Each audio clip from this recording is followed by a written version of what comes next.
Hi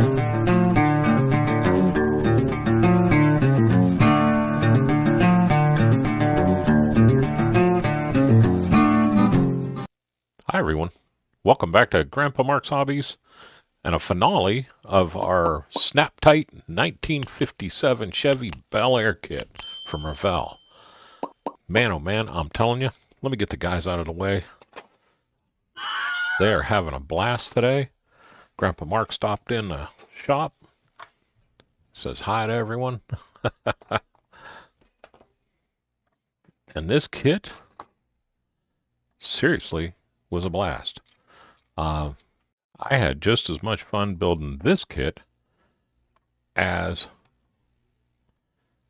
I did its bigger brother, the 57 that I built not too long ago. And I'm telling you, Lenny sent me this. I was supposed to do it with the group build and with my grandson Luke, but he kind of broke his flipper, and I don't think building's in his his plans for right now. But anyhow, I dove into it for our group build, and I had a blast. This kit was surprising, the amount of detail that it has. Look at that dashboard, and I got some good pictures of it that I'll put in the music montage at the end. But it all went together. I did hand paint the gills in the front and the Bel Air. It has a decal for the Bel Air, but man, I'll tell you what, it was molded in enough to where that's all bare metal foil, and then I hit the aluminum part with panel liner just to give it a little bit of change. And that worked out really well with me. I talked about how I did the interior before, and man, I'm telling you, I wasn't even thinking. It was just about the same interior I did in this one.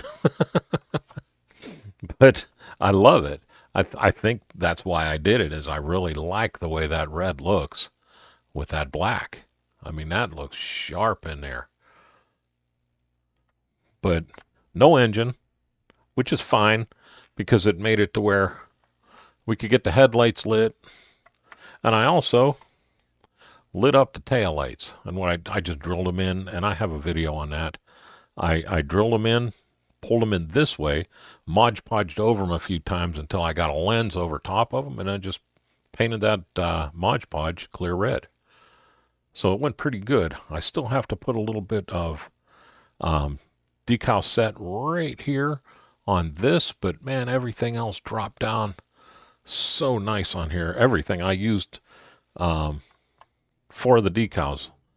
I did put the fuel injection on here on both sides. You can hear the battery rattling around in there, and the front on there didn't have one for this, so I kind of abused it trying to paint it. It's not the best paint job. You want to see a good one of those, check out Lennis's when where he painted the bow tie on the front here, the logo right here.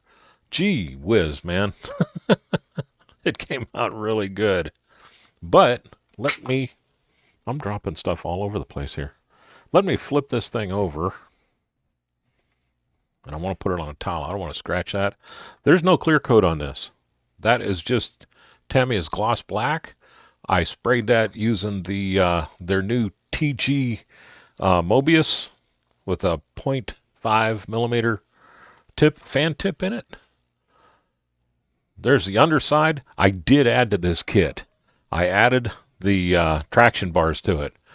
The way I got the stance working and everything, I thought that would just be really cool. So I glued them on, and I don't remember what kit they came from, but Bruce from Bruce's Eclectic World was laughing at me yesterday because I was digging through my parts bin, and I knew I had it. I just couldn't find it anywhere. I didn't screw this in at all. It snaps in there really nice. It locks itself down. And I figured if I screwed it in, I'd have to unscrew it every time I went to turn the battery on and off or change the battery. So I just left it unscrewed. And you can see it lays in there. It's not going anywhere. Shoot. If I drop it, I bet you it'll separate. But let's not do that. I talked about the stance. These are stock stance. And then this is moved up on the holes a little bit to lower that front end down, and that gives me a really nice rake this way to where it sits a little bit. And I'm telling you,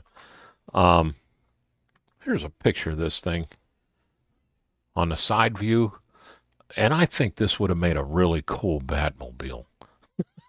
It just, for some reason, with the red and the black and the chrome and all that, if I would have painted stripes in that chrome and reddened it out a little bit, I think we would have had a Batmobile going here. But what a great snap tight kit. Curbside and snap tight, but detail. I mean, look at the detail underneath it. It is fantastic. There's everything there. I did open up the exhaust pipes on both sides. And then everything else is just painted, panel lined, and pastels.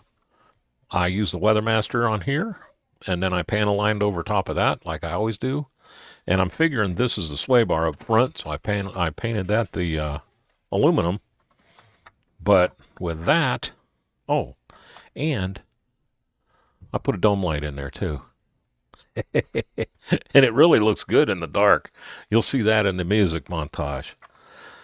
But with that, I want to remind everybody that we're having our 24-hour build October 11th. Grab your kit, and I think we're going to have a lot of fun with that. I got a mark on here. Boy, this black shows everything.